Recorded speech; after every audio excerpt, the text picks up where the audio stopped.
시간은 성경 속으로 들어가는 시간입니다. 성경 속으로 오늘부터 출애굽기를 시작합니다. 출애굽기, 성경 출애굽기. 문제는 다 풀어보셨죠? 한번 쭉 보겠습니다.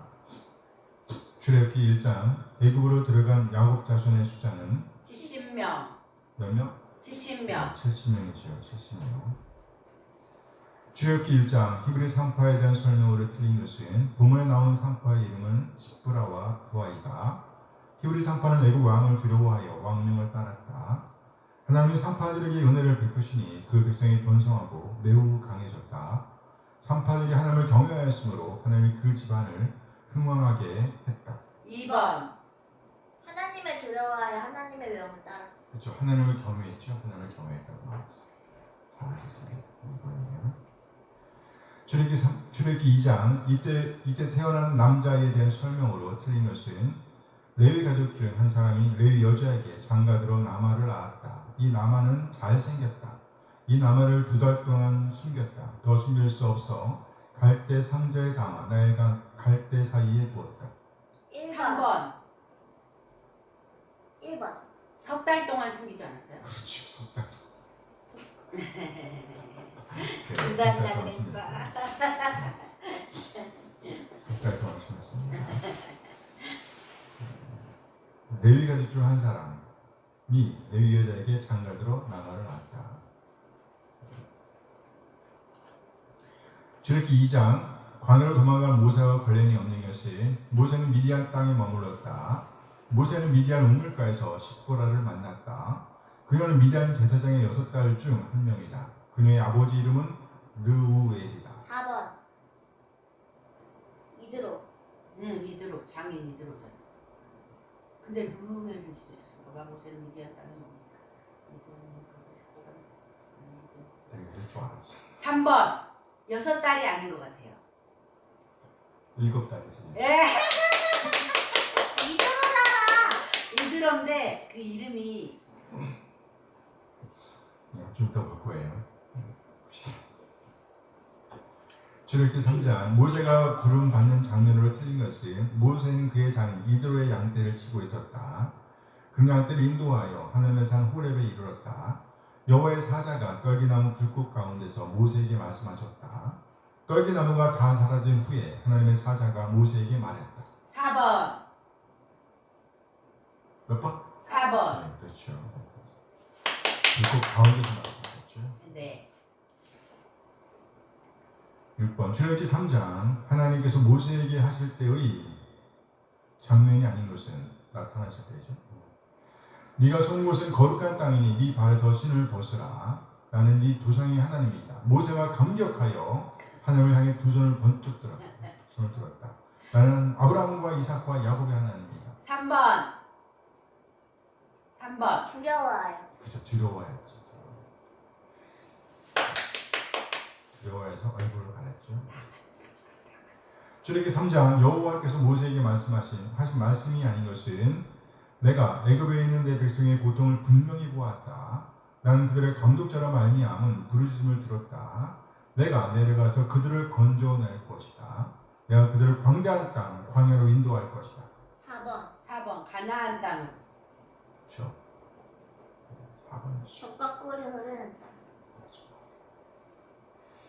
아래 뒷간을 채우세요. 출애굽기 1장 5절 야곱의 혈에서 나온 사람이 모두 70이요. 70이요. 누구는? 요셉은. 요셉은 애굽에 있었더라. 1장 15절 애굽 왕이 히브리 산파 시보라. 시프라. 시브라라는 사람과 부아. 시보라. 부아 부아. 하는 사람에게 말하여 시브라 부아. 부아 1장 20절 하나님이 그 산파들에게 은혜를 베푸시니 그 지분. 백성은. 백성은 번성하고 매우 강해집니다. 너무 놀랍지 않습니까? 네. 네, 두 산파 이 산파들이 하나님의 은혜를 입으니까 누가요? 백성. 백성 그 백성이 번성하고 매우 강해졌다 이렇게 말씀하고 있어요. 2장 21절 모세가 그와 동거하기를 기뻐하며 그가 그의 딸 시보라. 그렇죠? 십보라를 모세에게 주었더니 2장 22절 그가 아들을 낳으매 모세가 그의 이름을 게르솜이라 하여 이르되 내가 타국에서 나그네가 되었습니다. 나그네가 되었습니다 하였더라. 이 게르라는 것이 거침없이 떠도는 그런 뜻이에요. 네. 일시고지적, 체류적, 게르, 나그네. 3장 1절 모세가 그의 장인 미디안 제사장 이드로의 양떼를 치더니 그 떼를 광야 서쪽으로 인도하여 하나님의 산 그렇죠. 호렙의 이름에 말씀하시고 있죠. 주애기 3장 8절 내가 내려가서 그들을 애굽인의 손에서 건져내고 그들을 그 땅에서 인도하여 아름답고 한적한 땅? 아니지. 보기 광활한 없고 땅. 하려고 그래. 광대한 땅. 그렇죠. 광대한 땅 적과 뿌리를 뿌리를 땅. 땅 곧 아니지. 가나안 그렇죠. 가나안 족속 우와. 가나안 족속, 헷 족속, 아모리 족속, 브리스 족속, 히위 족속, 여부스 족속의 지방에 내려가려 하노라. 20문제 다 맞았죠? 네. 한 문제 맞았다고? 아니요. 한 문제 틀렸어요. 됐습니다. 네, 오늘 하나님께서 그 백성의 부르짖음을 들으시다 이런 내용으로 보겠습니다. 출애굽기 1장에서 3장 10절까지입니다. 하나님께서 그 백성의 부르짖음을 들으시다. 제목이 뭐라고요? 하나님께서 그 백성의 부르짖음을 들으시다. 오늘 출애굽기 1장에서 3장 10절까지의 본문이고요. 중심 구절은 1장 8절에서 11절, 2장 23절에서 25절, 3장 7절에서 10절 말씀을 보겠습니다. 출애굽기의 전체 주제는 하나님께서 그의 백성을 구원하신다는 것입니다. 출애굽기는 히브리어 제목이 뭐라 했습니까? 출애굽기 쉐모트. 이름들이죠, 이름들. 그 이름들이 70명이에요. 이름들. 하나님께서 그 주제는 뭐냐면 하나님께서 그 백성을 구원하신다 하는 거예요. 구원하신다. 크게 세 단어로 나눠볼 수 있습니다. 첫째 1장 1절에서 12장 28절 말씀입니다. 그리고요 여기 제목은 하나님께서 그 백성을 구원하시기 위해 뭐 하신다? 준비하신다. 그래서 오늘 큰 제목은 준비입니다. 준비. 둘째 12장 29절에서 18장 27절 말씀입니다. 하나님께서 위기를 통해 그 백성을 뭐 하신다? 인도하신다. 두 번째 단어는 인도. 첫 번째 단어는 준비. 두 번째 단어는 인도. 그리고 셋째 19장 1절에서 40장 38절 말씀입니다. 이 말씀은 하나님께서 일상생활을 위한 지침을 주신다는 거예요. 뭘 주신다? 지침. 가르침이라고 할 수 있죠? 이걸 히브리어로 하면 뭡니까? 교훈. 그 가르치다. 뭐지? 토라. 모세오경 할 때 토라. 그래서 첫 번째 단어는 준비, 두 번째 단어는 인도, 세 번째 단어는 지침. 이제 우리가 공부하게 될 첫째 문단의 주제는 하나님께서 그 백성을 구원하시기 위해 뭐 하신다? 준비하신다는 내용입니다. 크게 네 가지의 소주제로 구성되어 있습니다. 첫 번째, 하나님께서 그 백성의 부르짖음을 뭐 하신다? 들으신다는 것입니다. 두 번째, 하나님께서 구원을 위하여 지도자를 뭐 하신다? 준비시키시는 것입니다. 세 번째, 내 백성을 준비시키신다. 백성을 준비시키신다. 그리고 네 번째는요, 가르침을 주신다는 거예요. 오늘 보면 하나님께서 억압받는 그 백성의 부르짖음을 들으시고 그 조상들에게 하신 언약을 기억하셨다는 내용입니다. 이는 곧 위기의 순간에 우리가 마땅히 해야 할 일이 무엇인가를 생각하게 합니다. 그 만물의 주인 되신 하나님께로 나아가 부르짖어야 한다는 것입니다. 누구에게 나가? 하나님께. 만물의 주인이신 하나님께로 나아가. 이스라엘 백성에게 그 고난의 기간은 곧 하나님의 언약을 성취하는 기간이었습니다. 1장 7절 말씀 함께 읽어요. 이스라엘 자손은 생육하고 그러나 번성하고 매우 강하여 온 땅에 가득하게 되었더라. 온 땅에 가득하게 되었더라. 하나님께서 그 조상들에게 하신 중요한 약속은 곧 자손과 땅이었습니다. 애굽으로 들어갈 때 그 자손은 70명이었습니다. 그러나 이제 그 자손이 온 땅에 가득하게 되었다는 것이에요. 그렇다면 이제 땅을 주실 때가 된 것입니다. 이렇게 문맥이 흘러가고 있는 것입니다. 따라서 그들에게 닥친 고난, 고통, 울부짖음은 곧 하나님께서 그들을 약속의 땅으로 인도하시기 위한 과정이었음을 보여주는 것입니다. 곧 언약의 성취 과정이었다는 것이에요. 따라서 그 백성들의 부르짖음 또한 언약 성취의 과정입니다. 언약 성취의 과정. 성경 본문 기록입니다. 1장 1절에서 22절 하나님의 백성이 압제에 시달리다. 출애굽기는 창세기와 이어집니다. 요셉은 기근에서 애굽을 구함으로 애굽의 왕과 버금가는 권력의 자리에 오르게 되었습니다. 야곱 역시 이렇다가 다시 찾은 아들 요셉의 인도를 받아 기근을 피해 애굽으로 들어가게 되었습니다. 이때 애굽으로 들어간 가족 몇 명? 70명이었지요. 70명. 수세대가 지나자 이스라엘 자손은 번성하게 되었고 애굽에게 위협이 되었습니다. 그랬겠죠? 네. 이에 애굽은 이스라엘 자손을 줄이기 위한 정책으로 압제를 시작하였습니다. 2장 1절에서 25절 이스라엘 백성의 부르짖음에 하나님께서 응답하시다. 애굽은 이제 이스라엘 자손의 인구를 줄이기 위한 정책을 구체화합니다. 아들이면 나일강에 던지고 딸이면 살리라는 내용이었습니다. 딸 있는 사람의 복이네요. 1장 22절 함께 읽어볼까요? 그러므로 바로가 그 모든 백성에게 명령하여 이르되 아들이 태어나거든 너희는 그를 나일강에 던지고 딸이거든 살려주라 하였더라. 무슨 말이에요? 아들이면 죽이라는 얘기죠. 아들이면 죽이라는 말과 같습니다. 오늘 본문은 이 위기의 때에 출생한 한 아이에 주목합니다. 석 달 동안 그 아이를 숨겼으나 더 이상 숨길 수 없어 나일강에 띄우는 장면을 보여줍니다. 그러나 이 아이가 바로의 궁으로 들어가게 되며 그리고 친모가 그 아이를 키우게 되었다고 말씀하고 있습니다. 돈 받고. 그리고 장성하게 되어 자기 백성을 돕고자 했으나 오히려 살인자가 되어 유랑하게 되었다는 것입니다.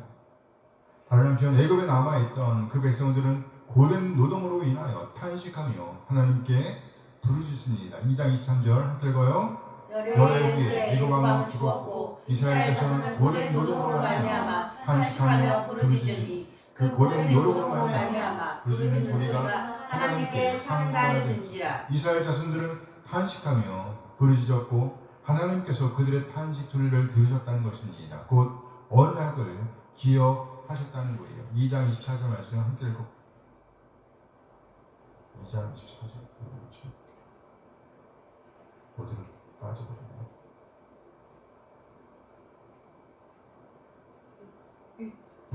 함께 읽어볼까요? 하나님이 그들의 고통 소리를 들으시고 아브라함과 이삭과 야곱에게 세운 그의 언약을 기억하사. 3장 1절에서 10절 말씀 하나님께서 구원을 명하시다. 하나님께서 이스라엘 자손들의 부르짖음을 들으시고 모세에게 찾아오십니다. 여느 때와 같이 모세는 양을 치고 있었습니다. 바로 그 자리 떨기나무에 불꽃이 타오르는 가운데서 모세에게 나타나십니다. 누가? 여호와께서. 그때 하나님은 모세에게 그가 선 그 땅은 거룩한 땅이니 발에서 신을 벗으라고 말씀하시고 이어 하나님 자신을 조상의 하나님이라고 소개합니다. 3장 6절 말씀이에요. 함께 읽어볼까요? 또 이르시되 나는 네 조상의 하나님이니 아브라함의 하나님, 이삭의 하나님, 야곱의 하나님이니라. 모세가 하나님 배우기를 두려워하여 얼굴을 가리매. 하나님 배우기를 두려워하여 얼굴을 가렸어요. 그리고 이어 하나님께서는 모세에게 애굽의 학대로부터 이스라엘을 위하여 그를 보낼 것이라고 말씀하십니다. 3장 10절 함께 읽어요. 이제 내가 너를 바로에게 보내어 너에게 내 백성 이스라엘 자손을 애굽에서 인도하여 내게 하리라. 중심부를 한번 보겠습니다. 하나님의 백성에 대한 압제 1장 8절에서 11절 말씀입니다. 함께 읽어요.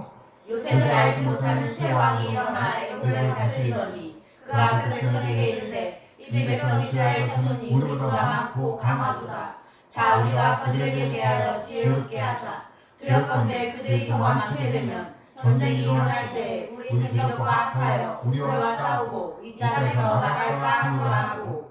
감독들을 그들 그들 위에 위에 세우고 세우고 그들에게 무거운 짐을 지어 괴롭게 하여 그들에게 바로를 위하여 고성 비돔과 라셋을 건축하게 하니라. 국고성은 저장고를 말하는 거예요. 네. 그가 그 백성에게 이르되 이 백성 이스라엘 자손이 우리보다 많고 강하도다. 이 백성 이스라엘 자손이 우리보다 많고 강하도다. 이스라엘 자손이 애굽에게 위협이 될 정도로 많았다는 것을 보여줍니다. 그래서 그들은 만약에 전쟁이 일어난다고 하면 더욱더 치명적인 위협에 맞닥뜨릴 수 있다는 위협을 느꼈습니다. 함께 읽어요.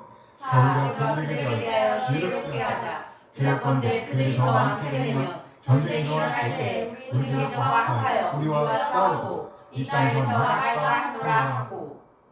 예, 애국 왕이 선택한 해결책은 이스라엘 자손에게 무거운 짐을 지우는 것이었습니다.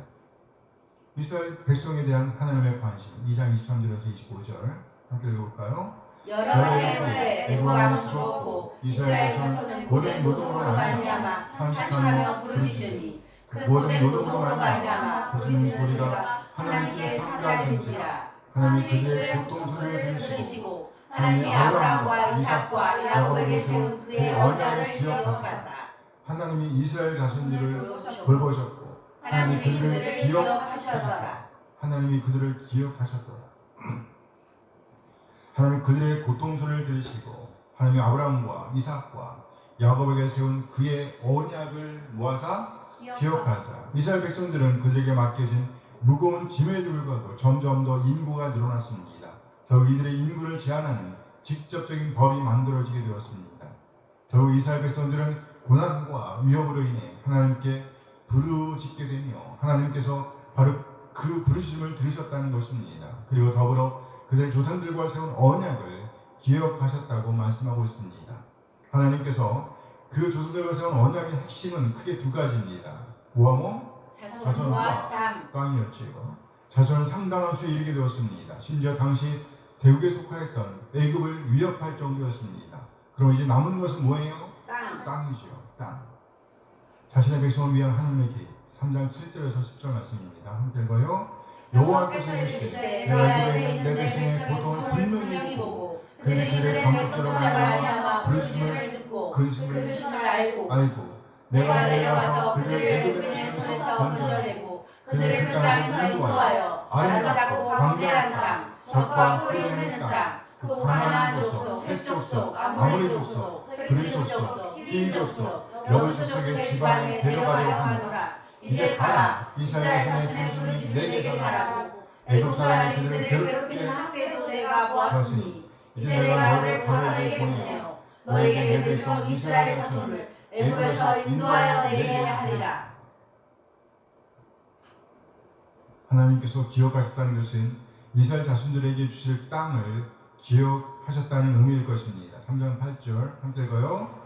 내가 내려가서 그들을 애굽의 손에서 건져내고 그들을 그 땅에서 인도하여 아름답고 광대한 땅 젖과 꿀이 흐르는 땅그 가나안 족속 헷 족속 아모리 족속 그리스 족속 히위 족속 여부스 족속의 지방에 데려가려 하노라. 데려가려 하노라. 바로 땅을 주실 것이라고 말씀하시는 것입니다. 양치기로 일하고 있던 모세의 일과는 양떼를 몰고 이곳저곳으로 목초리를 찾아다닌 것이었습니다. 일과대로 양을 몰던 어느 날 그는 신기한 현상을 목격하게 되었습니다. 그것은 떨기나무 한 구리에 불이 붙었으나 타지 않는 모습이었습니다. 호기심이 발동한 모세는 자신도 모르게 그 나무를 향해 발걸음을 옮겼습니다. 살금. 그러자 주님의 음성이 그 불꽃 속에서부터 들려왔습니다. 이 사건은 자신의 백성들의 기도에 대한 하나님의 첫 번째 단계의 응답이었습니다.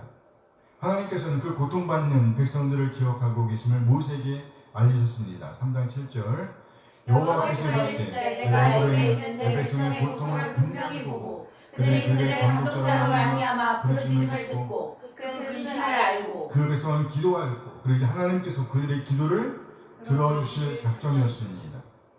8절 내가 내려가서 그들을 애굽의 손에서 건져내고 내가 내려가서 하나님께서 직접 개입하시는 장면입니다. 하나님과 인간의 거리가 멀게만 느껴질 수 있는 상황입니다.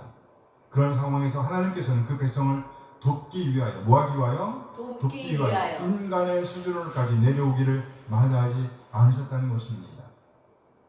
하나님께서는 자신의 백성을 노예 상태와 고욕에서 구하실 뿐만 아니라 그들에게 진정한 자유와 기쁨을 주고자 하셨습니다. 그들은 애굽에서의 고난을 뒤로하고 보다 나은 땅을 향할 예정이었습니다. 곧 약속의 땅입니다. 아름답고 광대한 땅, 젖과 꿀이 흐르는 땅, 가나안. 하나님께서는 이스라엘 백성을 애굽에서 구출하여 가나안으로 인도하실 것임을 약속하셨습니다. 함께 읽어요. 오늘 우리가 접하는 문제는 애굽의 왕 때문에 비롯된 문제와 유사한 문제는 아닐 것입니다. 그러나 그럼에도 불구하고 이것과 비슷한 상황은 지금도 일어날 수 있습니다. 계속 이때 사람들은 고난에서 벗어나기 위해 여러 가지 방법을 알아보고 자문을 구할 것입니다. 하지만 가장 적합한 행동은 하나님께 도움을 구하는 것입니다. 하나님께 부르시는 것입니다. 계속 읽어요. 그렇습니다. 우리 한 사랑하는 사람 예수님을 구세주와 주님으로 영접하는 순간 하나님의 자녀로 거듭나게 됩니다. 이제 더 이상 하나님은 먼 하나님이 아니라는 것입니다. 그러므로 이제 우리는 하나님께 도움을 구할 수 있습니다. 간청할 수 있습니다. 울부짖을 수 있습니다. 이스라엘에게 있어 이 과정은 하나님의 언약을 성취하는 과정이었습니다. 같은 선상에서 우리의 부르심 또한 우리 영원한 하나님 나라에 이르는 과정임을 알아야 합니다. 도움을 주지 못할 어떤 것에 매달리는 어리석음에서 벗어나 온 마음과 뜻을 다해 하나님을 신뢰하고 하나님을 예배하며 삶의 현장에서 어려움에 부딪히게 될 때에 하나님께 도움을 구하는 우리 한 사람 되어지기를 소원합니다. 아멘. 꼭 그렇게 되길 원해요. 아멘.